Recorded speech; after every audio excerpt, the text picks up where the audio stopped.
बोलो गुरुदेव भगवान की जय। प्यारे कृष्ण कन्हैया लाल की जय। 8वां अध्याय, दूसरा स्कंध। राजा परीक्षित का श्री सुखदेव जी से धर्म, वेद, पुराण, योगाभ्यास आदि का हाल पूछना। राजा परीक्षित ने इतनी कथा सुनकर मन में इस बात का विचार किया कि देखो, सुखदेव जी ने नारायण जी की कथा सुनना चारों वर्णों को कहा और मुझे उनसे उत्तम न जानकर चारों वर्णों के बराबर समझा। सो यह संदेह छुड़ाने के वास्ते पिछले राजाओं का हाल, जिन्होंने परमेश्वर का भजन व स्मरण करके अपना तन त्याग किया है, इनसे पूछना चाहिए। ऐसा विचार कर परीक्षित ने पूछा, हे महाराज, अवतारों का हाल सुनकर मेरा मन बहुत प्रसन्न हुआ।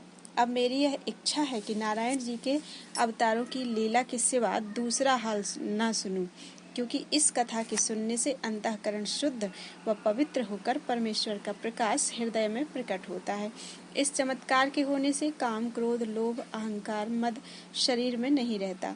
जैसे संसारी जीवों के स्थान में राजा के आने से उसका घर शुद्ध व पवित्र हो जाता है, सो आप कृपा करके यह हाल वर्णन कीजिए कि आदि ज्योति निरंकार नारायण जी ने जो विराट स्वरूप धारण किया है, जिस स्वरूप में सब संसारी वस्तुएं हैं और एक से लेकर लाखों स्वरूप अनेक प्रकार के हो जाते हैं, इसका क्या भेद है।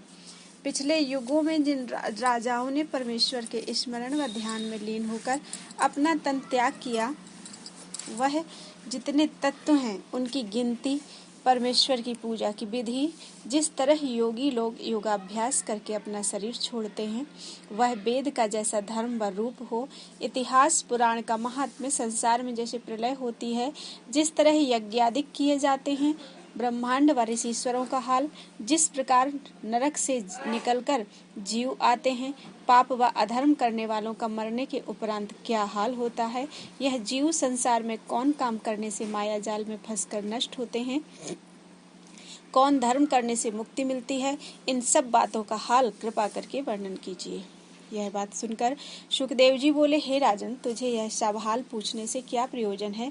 राजा ने हाथ जोड़कर कहा, महाराज, मैं चाहता हूँ कि परब्रह्म परमेश्वर के संपूर्ण अवतारों की लीला सुनूं और अपना शरीर नारायण जी की चर्चा व ध्यान में छोड़कर भवसागर पार उतर जाऊं।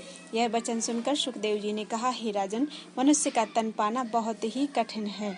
जो कोई मनुष्य का तन पाकर नारायण जी की लीला व कथा नहीं सुनता, उसको पछताने के सिवाय और कुछ हाथ नहीं लगता।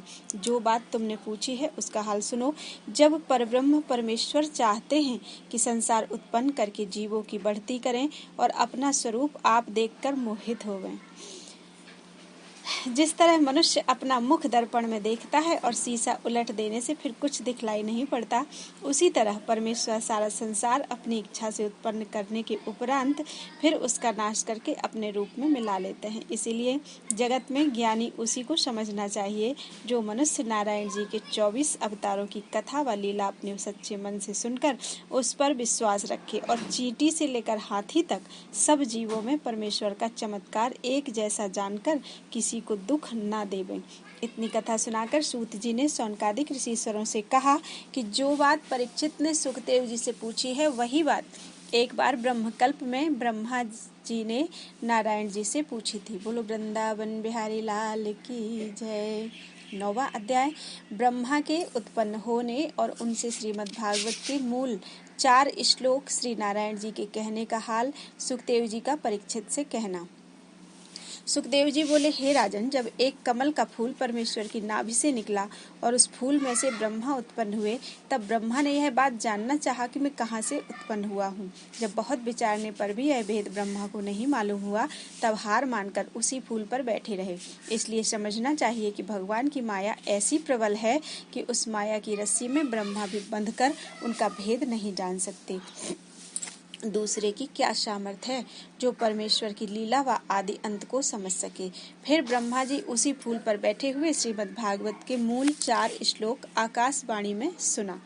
उसी आज्ञानुसार तप किया और जब तप करने से ब्रह्मा जी को ज्ञान हुआ, तब उन श्लोकों का अर्थ जानकर संसार की रचना की।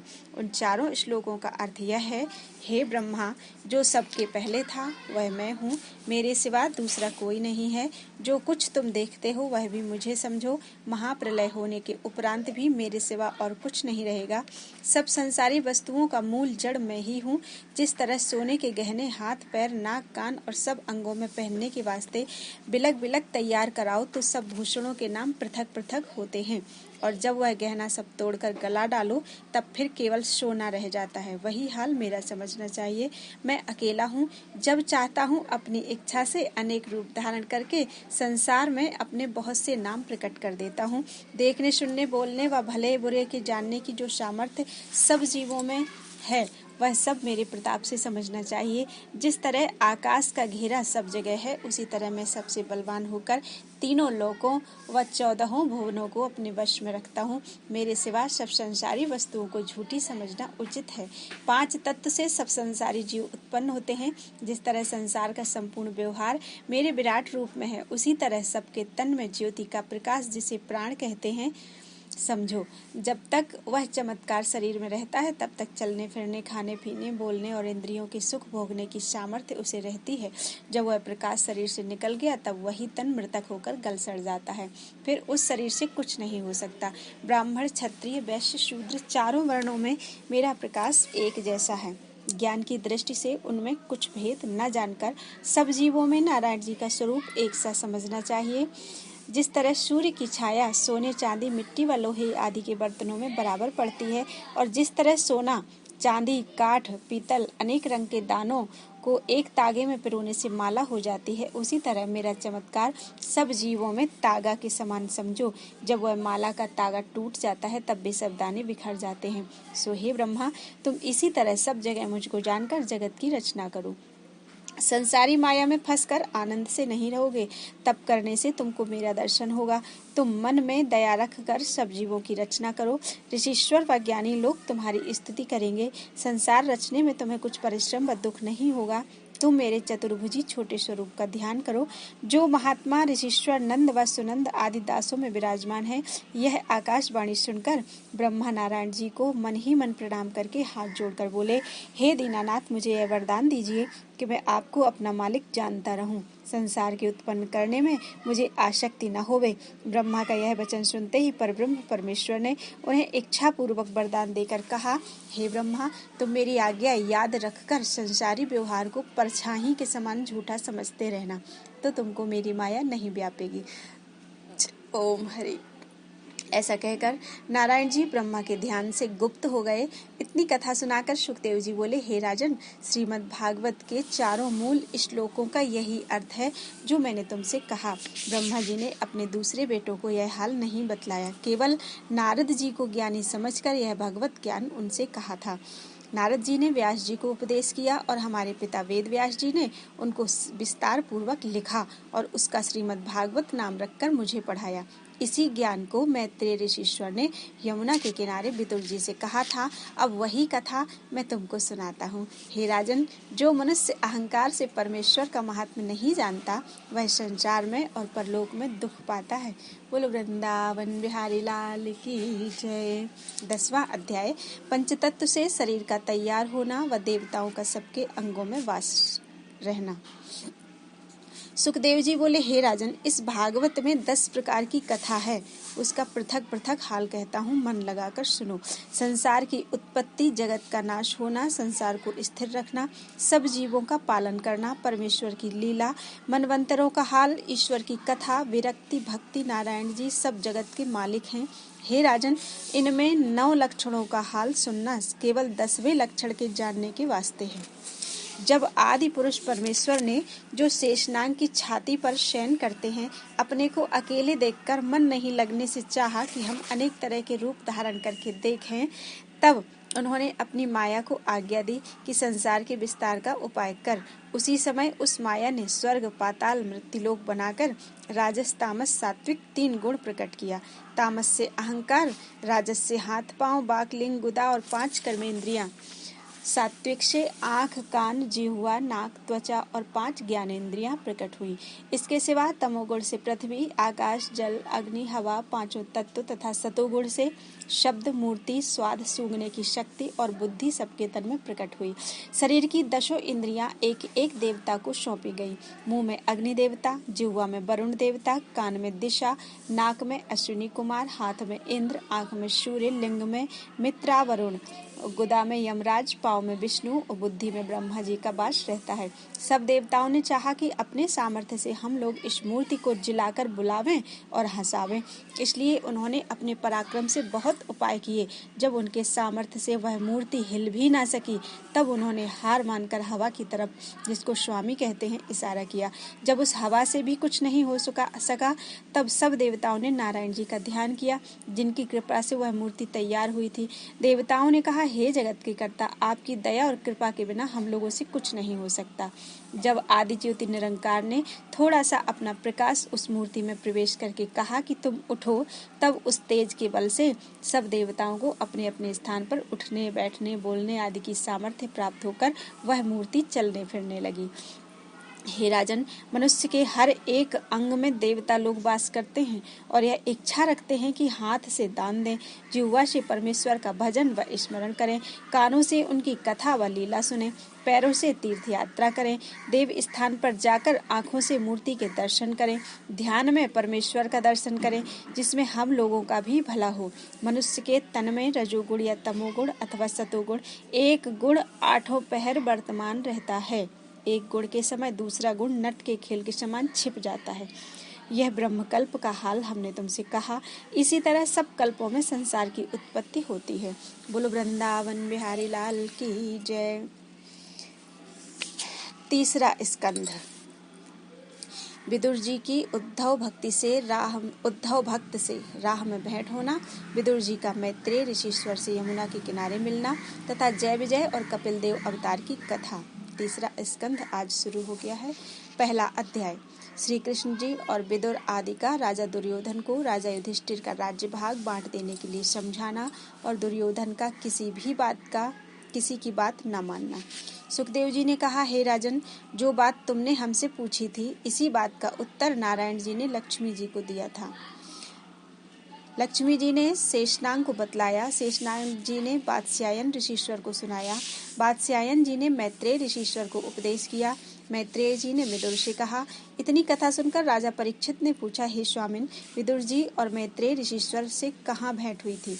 उन दोनों ज्ञानी और परमेश्वर के परम भक्तों के परस्पर मिलते समय बड़ा आनंद हुआ होगा, उनका हाल सुनाइए। सुखदेव जी बोले, हे परीक्षित, जिस समय राजा धृतराष्ट्र ने युधिष्ठिर आदि अपने भतीजों को अन्न समझकर दुर्योधन आदि अपने पुत्रों को प्यारा समझा और दुर्योधन ने अर्जुन आदि 5 भाई पांडवों को लाह के कोट में टिकाकर आग लगवा दिया, भीमसेन के खाने के वास्ते विष का लड्डू बनवा कर भेजा, अधर्म से जुआ खेलकर उनका राज्य व धन जीत लिया, द्रौपदी ऐसी पतिव्रता स्त्री को राजसभा में नंगी करने के वास्ते दुशासन से उसका चीर खिंचवाया, युधिष्ठिर आदि 5 भाइयों को 13 वर्ष का वनवास दिया। श्री कृष्ण जी की कृपा से सब जगह उनके प्राण बचे और जब वनवास करके युधिष्ठिर आदि फिर आए, तब भी राजा दुर्योधन उनका हिस्सा नहीं देता था।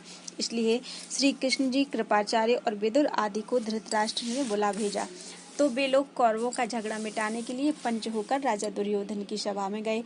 उस समय श्री कृष्ण जी महाराज भीष्म पितामह और द्रोणाचार्य ने धृतराष्ट्र को समझाया कि हे राजन, तुम्हारे बेटों और भाई के बेटों में कुछ भेद नहीं है। दुर्योधन आदि तुमको स्वर्ग को नहीं ले जा सकते और न युधिष्ठिर आदि तुम्हें नरक में ढकेलेंगे। इसलिए तुमको उचित है कि संसारी व्यवहार झूठा समझकर युधिष्ठिर आदि 5 भाइयों के खाने व खर्च के वास्ते कुछ गांव उनको दे दो। इस बात में तुम्हारा यश होगा। राजा धृतराष्ट्र ने यह बात सुनकर उस पर कुछ ध्यान नहीं दिया। जब विदुर जी ने अपने भाई धृतराष्ट्र की मति अधर्म पर देखी, तब यथार्थ बात समझकर कहा कि हे भाई, तुम युधिष्ठिर आदि का हिस्सा दे डालो, क्योंकि वे साधु पुरुष हैं, किसी के साथ बैर नहीं रखते, सबको अपना मित्र जानते हैं। युधिष्ठिर, भीमसेन, अर्जुन, नकुल और सहदेव 5 भाइयों में ऐसी सामर्थ्य है कि यदि वे चाहें तो उनमें से एक ही मनुष्य 10 दिक्पालों को युद्ध में जीत सकता है। ओम हरि। इसके सिवा बैकुंठनाथ श्री कृष्ण जी उनके सहायक हैं। तुम जो समझते हो कि मेरे सौपुत्र बड़े बलवान हैं, सो श्याम सुंदर के विमुख रहने से उनके किए कुछ नहीं हो सकता। इस अधर्म में तुम्हारा धन और धर्म दोनों नष्ट हो जाएंगे। तुम्हारा बेटा दुर्योधन श्री कृष्ण जी से बैर रखता है, इसलिए उसके साथ प्रीति करने और उसकी बात मानने से तुम अपने वास्ते अच्छा ना समझो। युधिष्ठिर आदि 5 भाइयों का हिस्सा बांट दो। दुर्योधन से जो राज्य और धन के मद में अंधा हो रहा है, राज सिंहासन छीन लो। इसी में तुम्हारे कुल और परिवार का कल्याण है, नहीं तो श्री कृष्ण जी से बैर करने के कारण तुम्हारा कहीं पता ना लगेगा। जब विदुर जी के समझाने पर भी धृतराष्ट्र कुछ नहीं बोले, तब दुर्योधन ने क्रोध करके आज्ञा दी कि विदुर को मेरी सभा से बाहर निकाल दो। यह हमारे कुल में दासी पुत्र होकर सब बातों में पांडवों का पक्ष करता है। यद्यपि इसका पालन हम करते हैं, यह सभा में हमारे बराबर बैठकर हमको ज्ञान सिखलाता है। दुर्योधन की यह आज्ञा सुनकर जब उनके सिपाहियों ने विदुर जी को सभा से निकालना चाहा और धृतराष्ट्र ने दुर्योधन को ऐसा कहने से मना भी नहीं किया, तब विदुर जी ने समझा कि कदाचित कोई मुझे सभा में बाह पकड़कर उठा देगा तो अधिक अपमान होगा, इसलिए अपने आप यहाँ से उठ जाना उचित है। वृंदावन बिहारी कौरवों का नाश करना चाहते हैं, इसीलिए धृतराष्ट्र आदि कौरवों के मन में अधर्म समाया है। अच्छी बात समझाना इनको बुरा मालूम होता है। ऐसा विचार कर विदुर जी वहां से उठकर द्वार पर चले आए। उन्होंने यह समझकर धनुष बाण आदि शस्त्र वहीं धर दिया कि शस्त्र समेत चले जाने से दुर्योधन को इस बात का संदेह होगा कि यह पांडवों की तरफ जा मिला। विदुर जी ने अपना वस्त्र भी उतार डाला, केवल एक लंगोटी बांधकर और चादर उड़कर हस्तिनापुर से उत्तराखंड को तीर्थ यात्रा करने के वास्ते चले गए। शस्त्रादि रख देने का दूसरा कारण यह था कि विदुर जी परम भक्त थे, होनहार जानते थे कि अब दुर्योधन आदि कौरवों का नाश होने वाला है। मैंने उनके कुल में जन्म लिया है, इसलिए मुझे पहले से अपने सब शस्त्र रख देना चाहिए जिसमें युद्ध ना करना पड़े। विदुर जी ने वर्ष भर तक भरतखंड की तीर्थ यात्रा करते हुए यमुना के किनारे पहुंचकर सब देवताओं का दर्शन किया और मैत्रेय ऋषीश्वर की कुटी के समीप बहुत दिनों तक टिके रहे। उन्हीं दिनों में महाभारत युद्ध हुआ। दुर्योधन आदि कौरव मारे गए। राजा युधिष्ठिर को श्री कृष्ण जी की कृपा से राजगद्दी मिली। जब उद्धव भक्त श्याम सुंदर के बैकुंठ धाम जाने के उपरांत द्वारिका से बद्रिकाश्रम को जाते थे, तब राह में विदुर जी से भेंट हुई। दोनों परमेश्वर के परम भक्त आपस में गले मिले। विदुर जी उद्धव भक्त से दुर्योधन आदि के मारे जाने और युधिष्ठिर को राज सिंहासन प्राप्त होने का हाल सुनकर पहले पछताए, फिर श्याम सुंदर की इच्छा समझकर उन्होंने संतोष किया। बोलो वृंदावन बिहारी लाल की जय। दूसरा अध्याय। विदुर जी का उद्धव भक्त से श्याम सुंदर का हाल पूछना। सुखदेव जी बोले, हे राजन, विदुर जी ने उद्धव से मिलने के उपरांत उनसे पूछा, हे उद्धव, तुम श्री कृष्ण जी से एक क्षण विलग नहीं होते थे, आज क्या कारण है जो मैं तुमको अकेले देखता हूँ? कहो। मेरे प्राण प्यारे श्याम सुंदर, बलराम जी, प्रद्युम्न, अनिरुद्ध, सांब, शूरसेन, वसुदेव, देवकी और अक्रूर आदि सब यदुवंशियों समेत अच्छे हैं। युधिष्ठिर और अर्जुन आदि पांडव, कुंती और द्रौपदी सहित तथा मेरा भाई अंधा धृतराष्ट्र, जिसने बेटों के मोह में फंसकर अपने नरक जाने का उपाय किया था, सब लोग कुशल से हैं।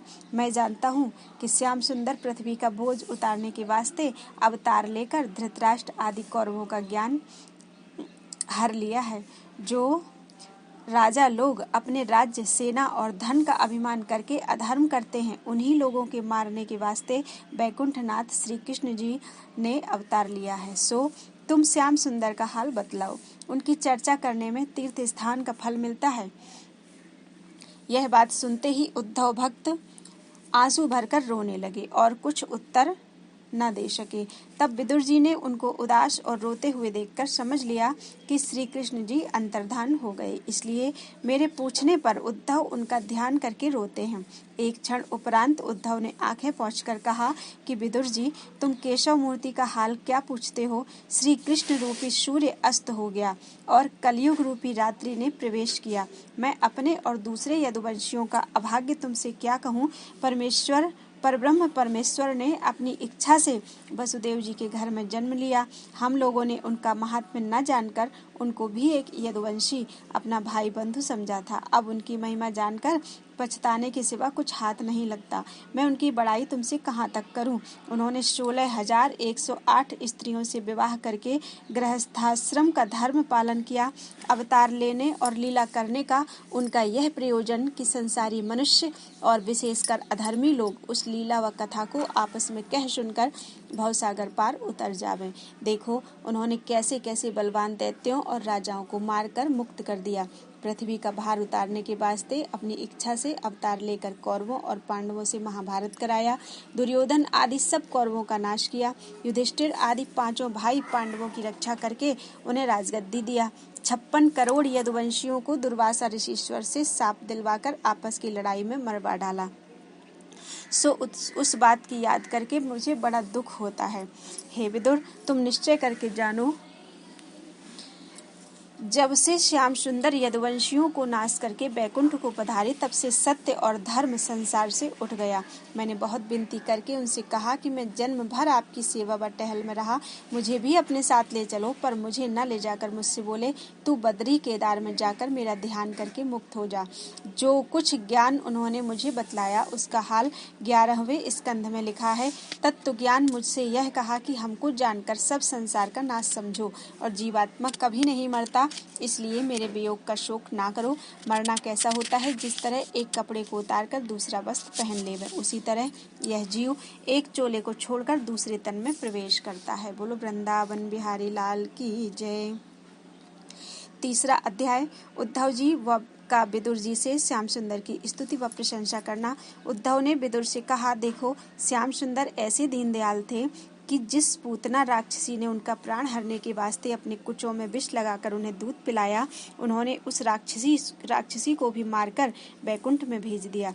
ऐसे दीनानाथ की शरण छोड़कर दूसरे किसकी शरण में जाना चाहिए। उन श्याम सुंदर ने पृथ्वी का बोझ उतारने के वास्ते अपनी इच्छा से संसार में अवतार लेकर वसुदेव से कहा कि तुम हमको नंद जी के यहाँ ले जाकर छिपा आओ। यह सब उनकी लीला थी जिसमें कोई उन्हें नारायण न जाने, नहीं तो उनको किसका डर था। काल में भी ऐसी सामर्थ्य नहीं थी जो उनका सामना कर सकता। नंद जी के घर जाकर कैसी कैसी लीलाएं करके ब्रजवासियों को सुख दिया। नंद जी के बछड़े व गाय चराकर जिस तरह आग लकड़ी में गुप्त रहती है, उसी तरह अपने को छिपाया और जो दैत्य व राक्षस कंस के भेजे हुए उनको मारने के वास्ते आए थे, सबको मारकर भवसागर पार उतारा। इंद्र का अभिमान तोड़ा, गोपी व ग्वालों को बैकुंठ का दर्शन करा के अपना चतुर्भुजी रूप दिखलाया, नंद जी को सांप काटने से बचाया, गोपियों के साथ रासमंडल किया, शंखचूड़, केसी, बकासुर, अघासुर आदि दैत्यों को मारकर बैकुंठ भेज दिया। जब वे अक्रूर के साथ मथुरा को चले तब राह में स्नान करते समय यमुना जल में अक्रूर को अपनी चतुर्भुजी स्वरूप का दर्शन दिया। मथुरा में पहुंचकर राजा कंस के धोबी को मारा और बाहुक दर्जी को कपड़े पहनाने के कारण प्रसन्न होकर बैकुंठ को भेज दिया। सुदामा माली पर खुश होकर ऐसा वरदान दिया कि तेरा धन कभी न घटे। कुब्जा को चंदन लगाने के बदले टेढ़ी से सीधी करके देवकन्या के समान रूप देकर उसकी इच्छा पूर्ण किया। महादेव जी का धनुष ऊख के समान तोड़कर कुबल या पीठ हाथी को लड़कों के खेल के समान मार डाला और कुश्ती लड़कर चाणूर व मुष्टिक आदि पहलवानों को तथा राजा कंस को उसके 8 भाइयों समेत मारकर मुक्त पदवी दिया। जिस परमेश्वर की सेवा में ब्रह्मा, महादेव, काल आदि सब रहते हैं, उन त्रिलोकीनाथ ने राजा उग्रसेन को अपना भक्त जानकर उनकी आज्ञा सेवकों के समान माना। जिस तरह बालक खेलते समय चींटी को मार डाले, उसी तरह ऐसे ऐसे बलवान दैत्यों, राक्षसों और राजाओं को मारकर अंतर्धान हो गए। 10वें व 11वें स्कंध में उस सब लीला का हाल लिखा है। हे विदुर जी, ऐसे दीनानाथ जिन्होंने यह सब लीला संसारी जीवों के भवसागर पार उतरने के वास्ते किया, उनके चरणों का ध्यान छोड़कर मेरा चित्त दूसरी तरफ नहीं जाता और वह सांवली सूरत, मोहनी मूरत मुझे एक क्षण भी नहीं भूलती। बोलो वृंदावन बिहारी लाल की जय। उद्धव का विदुर जी से श्याम सुंदर की स्तुति करना और वियोग का हाल कहना। उद्धव ने श्री कृष्ण जी के वियोग में व्याकुल होकर कहा, हे विदुर, श्याम सुंदर के ज्ञान सिखलाने से मेरा संसारी माया मोह छूट गया। पर मुझको मुरली मनोहर के वियोग का जितना दुख है वह कहा नहीं जाता। तुमको सुनना हो तो मैत्रेय ऋषीश्वर से, जो उस समय वहाँ पर थे और थोड़े दिनों में यहाँ आवेंगे, भेंट करके पूछ लेना। वह सब हाल तुमसे कहेंगे। जिस समय मुरली मनोहर अंतर्धान होना चाहते थे, उस समय मैत्रेय ऋषीश्वर ने प्रभास क्षेत्र में जाकर श्री कृष्ण जी को दंडवत किया। तब श्याम सुंदर बोले, हे मैत्रेय जी, हमने तुम्हारे मन का सब हाल जाना। तुम धैर्य रखो, मेरी माया तुमको नहीं व्यापेगी, क्योंकि तुम मेरे भक्त पिछले जन्म के वसुदेवता हो। इस जन्म में वेदव्यास जी के भाई और पराशर मुनि के पुत्र हो। तुमको मेरी प्रकट व गुप्त सब लीला मालूम रहेगी। जो भागवत धर्म वात्स्यायन ऋषीश्वर ने तुमसे कहा है, उसी धर्म को याद रखना, भवसागर पार उतर जाओगे। केशव मूर्ति की यह बात सुनते ही मैत्रेय जी ने बहुत प्रसन्न होकर कहा, हे वैकुंठनाथ, तुम्हारी लीला याद करके मुझे बड़ा आश्चर्य होता है, क्योंकि ब्रह्मा, महादेव और काल की सामर्थ्य नहीं है जो तुम्हारे सम्मुख आंख उठाकर देख सके। सो तुम जरासंध व कालयमन के सामने से पैदल भागे थे। तुम्हारे भेद को कोई जान नहीं सकता। इसी तरह मैत्रेय जी श्री कृष्ण जी की बहुत स्तुति करके वहां से चले आए। वे सब हाल जानते हैं, तुमसे कहेंगे, और मैं मुरली मनोहर की आज्ञा से बद्रिकाश्रम को जाता हूँ। वहां जाकर अपना तन त्याग करूंगा। कदाचित तुम यह कहो कि जब ज्ञान आया तब आंखों में आंसू भरने व शोक करने का क्या कारण है। सो श्री कृष्ण जी की दया व प्रीति याद करने से उनके वियोग का दुख मुझे एक क्षण नहीं भूलता। उसी ज्ञान के प्रताप से अब तक जीता हूँ, नहीं तो श्याम सुंदर से बिछुड़ते समय मेरे प्राण निकल जाते। सो इतना हाल तुमसे कहता हूँ कि श्याम सुंदर ने पृथ्वी का बोझ उतारने के वास्ते अवतार धारण किया था। उन्होंने बड़े बड़े अधर्मी दैत्यों व राजाओं को मारकर कौरवों व पांडवों से महाभारत कराया। जिस सेना में भीष्म, पितामह, द्रोणाचार्य और कृपाचार्य आदि बड़े बड़े योद्धा, बुद्धिमान, ज्ञानी, हरिभक्त युद्ध करते थे, उस सेना में 18 अक्षौहिणी दल का नाश करके पृथ्वी का भार उतारा। सो हे विदुर जी, परमेश्वर की इच्छा बलवान है। इतनी कथा सुनाकर सूत जी बोले, हे ऋषीश्वरों, जो लोग परमेश्वर की कथा व कीर्तन में करुणा के स्थान पर रो देते हैं, उनके अनेक जन्म का पाप आंखों की राह से बहकर निकल जाता है। मनुष्य के कल्याण के लिए श्याम सुंदर के अवतार की कथा व लीला सुनने और परमेश्वर के नाम का स्मरण करने के सिवा दूसरा कोई उपाय नहीं है। महाभारत होने के उपरांत श्री कृष्ण जी ने 25 वर्ष तक संसार में रहकर राजा युधिष्ठिर से 2 बार यज्ञ करा के जगत में उनको यश दिया। बोलो वृंदावन बिहारी लाल की जय। 5वां अध्याय, उद्धव जी का विदुर से विदा होना और बद्रिकाश्रम में जाकर योगाभ्यास करके अपना तन त्याग करना। सुखदेव जी बोले, हे राजन, उद्धव ने विदुर जी से कहा कि अब तुम मुझे विदा करो तो मैं बद्रिकाश्रम में जाऊं। विदुर ने उद्धव की ये सब बातें सुनते ही आंखों में आंसू भरकर कहा, देखो, श्याम सुंदर ने चंद्रमा के समान संसार में प्रकाश प्रकट करके पृथ्वी का बोझ उतारा और धर्म, गौ तथा ब्राह्मणों की रक्षा करके गोलोक को चले गए। हम लोगों ने अज्ञान व अभाग्य से उनका प्रताप नहीं जाना। हे उद्धव, तुम 8 पहर उनके पास रहते थे, किंतु उनकी माया ऐसी बलवान है कि तुमने भी उनको नहीं पहचाना। इसलिए यह बात निश्चय समझना चाहिए कि मुरली मनोहर की कृपा के बिना उनके भेद व महिमा को कोई नहीं जान सकता। कदाचित हम लोग आप ऐसे भक्तों की सेवा व टहल में रहें तो हमारा जन्म सफल हो, पर श्याम सुंदर प्यारे की कृपा व दया के बिना हरिभक्तों का सत्संग नहीं मिलता। इसलिए हम जानते हैं कि हमारे पिछले जन्म के पुण्य सहाय हुए जो आपका दर्शन मिला। सूत जी सौनकादिक ऋषीश्वरों से सुखदेव जी राजा परीक्षित से कहते हैं कि उद्धव जी ये सब बातें करके विदुर से विदा हुए और बद्रिकाश्रम में जाकर श्याम सुंदर के ध्यान में लीन होकर योगाभ्यास करके अपना तन त्याग दिया और बैकुंठ धाम को चले गए। विदुर जी तीर्थ यात्रा करते हुए मैत्रेय जी से मिलने की इच्छा से रोते और शोक करते हुए हरिद्वार में आकर ठहरे। इतनी कथा सुनाकर सुखदेव जी बोले, हे परीक्षित, उद्धव जी ने श्याम सुंदर के अंतर्धान होने का संपूर्ण हाल विदुर जी से इसलिए प्रकट करके नहीं कहा कि यह हाल सुनकर विदुर जी उनके विरह में अपना तन न छोड़ दें। बोलो वृंदावन बिहारी लाल की जय। 6वां अध्याय, विदुर का मैत्रेय ऋषीश्वर से यह बात पूछना कि संसार की उत्पत्ति किस तरह होती है। सुखदेव जी ने कहा, हे राजन, विदुर ने जब हरिद्वार में मैत्रेय ऋषीश्वर से भेंट करके उनको दंडवत किया, तब मैत्रेय जी ने पूछा कि हे विदुर, तुम बहुत उदास दिखलाई देते हो, इसका क्या कारण है। विदुर ने उद्धव से मिलने का हाल बताया और श्री कृष्ण जी के अंतर्धान होने का, महाभारत में दुर्योधन आदि कौरवों के मारे जाने का तथा यदुवंशियों के नाश होने का हाल जिस तरह उद्धव से सुना था, मैत्रेय ऋषीश्वर से कहा और बोले कि श्याम सुंदर बिहारी के बैकुंठ जाने का हाल सुनकर मेरी यह दशा हुई है। मैं आपसे यह इच्छा रखता हूँ कि आपने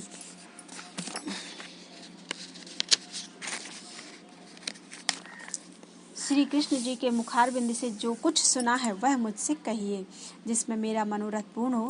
यह बात सुनकर मैत्रेय जी ने कहा, जो तुम्हारी इच्छा हो वह बात पूछो। विदुर जी बोले कि मनुष्य सदा अपने सुख के वास्ते उद्योग करता है, पर सुख न पाकर उसके विपरीत दुख उठाता है। सो उस क्लेश का देने वाला कौन है, इसका भेद कहो और यह बात बतलाओ कि नारायण जी सगुण अवतार किस वास्ते लेते हैं। उनका संसार रचने और फिर उसका नाश करने से उनको क्या लाभ होता है।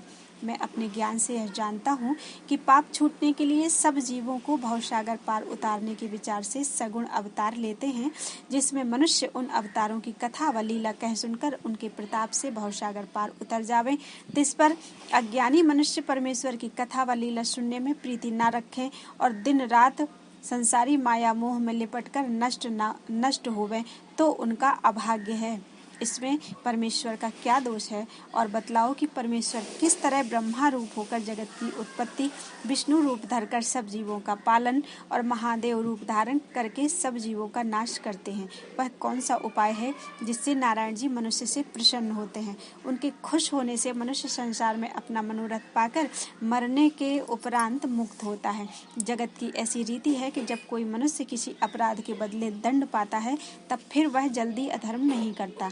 यह जीव को कर्म व पाप करने से 84 लाख योनि व नरक में बहुत दुख भोगकर जब मनुष्य का तन पाता है, तब परमेश्वर की माया में लिपटकर अधर्म क्यों नहीं छोड़ता और दंड पाने पर भी ऐसा कर्म क्यों नहीं करता जिसमें जन्म व मरण से छूट जावे।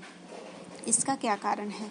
आप कृपा व दया करके इन सब बातों का वर्णन कीजिए, जिसमें मेरे मन का संदेह मिट जावे। बोलो वृंदावन बिहारी लाल की जय। 7वां अध्याय, मैत्रेय जी का श्याम सुंदर की प्रशंसा व स्तुति करना। सुखदेव जी बोले, हे राजन, विदुर की बात सुनकर मैत्रेय जी ने कहा कि हे विदुर, तुम ज्ञानी हो और तुमको लड़कपन से हरि चरणों में भक्ति है, तुमसे कोई हाल छिपा नहीं है, पर तुमने मुझसे पूछा है, इसलिए मैं अपनी बुद्धि के अनुसार तुमसे कहता हूँ, जिसमें संसारी जीव भी यह हाल सुनकर भवसागर पार उतर जावे। तुम धर्मराज के अवतार हो, कौरवों के कुल में उत्पन्न हुए हो, परमेश्वर के सब गुण जानते हो, मांडव ऋषिश्वर के हिसाब से तुमने यह तन पाया है। श्री कृष्ण जी महाराज सब बातों में तुम्हारी सलाह लेकर काम करते थे। तुमको परमेश्वर में भक्ति व प्रीति है, इसलिए हम वह भगवत धर्म तुमसे कहते हैं जो अपने पिता पराशर मुनि से हमने पढ़ा था।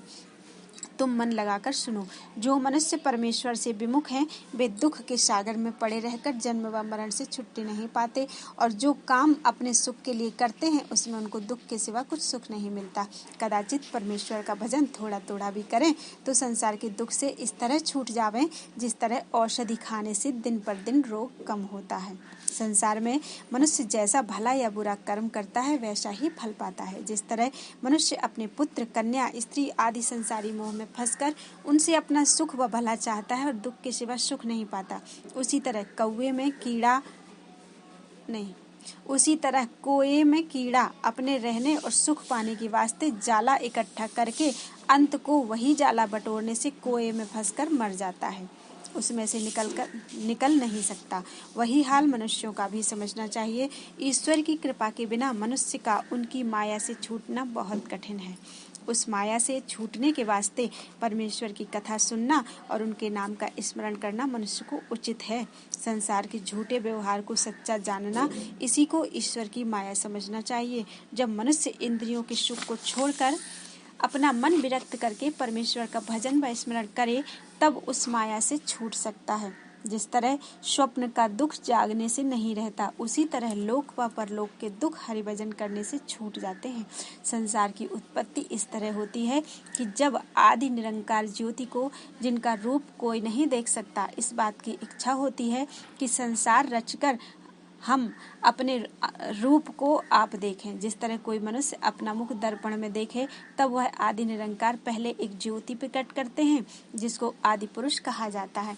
फिर एक महातत्व सबकी जड़ उत्पन्न करके उसमें 3 गुण सत्व, रज और तम प्रकट करते हैं। सतोगुण से देवताओं के गुण, रजोगुण में 5 तत्व और तमोगुण से पंचभूतात्मा उत्पन्न होते हैं। उन्हीं तत्वों से मनुष्य का शरीर तैयार होता है। एक एक अंग के एक एक देवता अधिष्ठाता होते हैं।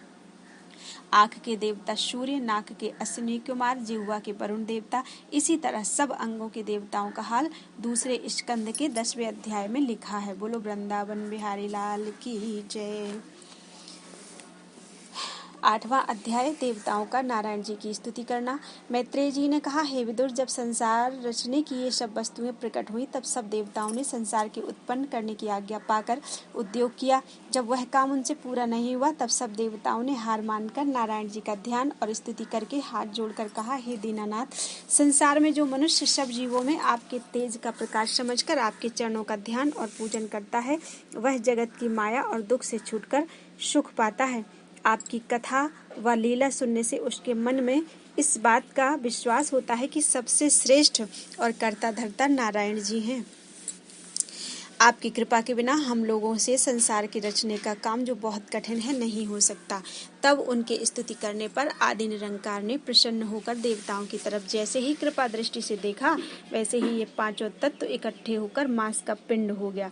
उसी का नाम आदि पुरुष हुआ। उसके रहने के वास्ते पाताल लोक, भूरलोक और वैकुंठ लोक, जिसको तीनों लोक कहते हैं, निर्माण हुए। वही पुरुष आँख, कान, हाथ आदि इंद्रियों का मालिक हुआ। उसी पुरुष को विराट रूप कहते हैं। जगत का सब व्यवहार उसी रूप में है। उस पुरुष की नाभि से कमल का एक फूल निकला, जिस फूल में से ब्रह्मा उत्पन्न हुए। उसी पुरुष की दया व कृपा से ब्रह्मा ने अपने मुख से ब्राह्मण, भुजा से क्षत्रिय, जंघा से वैश्य और पैर से शूद्र चारों वर्णों को उत्पन्न किया। बोलो वृंदावन बिहारी लाल की जय।